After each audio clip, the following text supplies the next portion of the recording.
How to use Pure Dating app.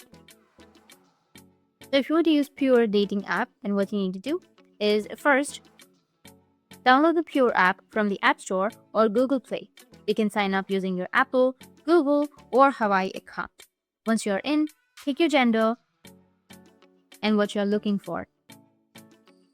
Whether it's just chatting, something casual, or a long-term thing. For women, it's totally free, and men need a subscription, which starts around $6 a month.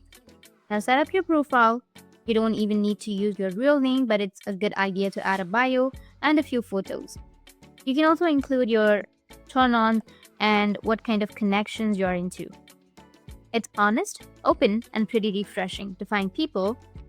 Scroll through their profiles vertically. You can use filters to match with people. You can use filters to match with people based on location, interest, or preferences. If you like someone, just send them a like. And if they like you back, you can start chatting. Inside the chat, you can send pics, videos, stickers, or even jump on a video call. And don't worry, the chats are totally private. You can delete them anytime and even set photos to self-destruct. And if you have any questions, feel free to comment below. Thanks for watching.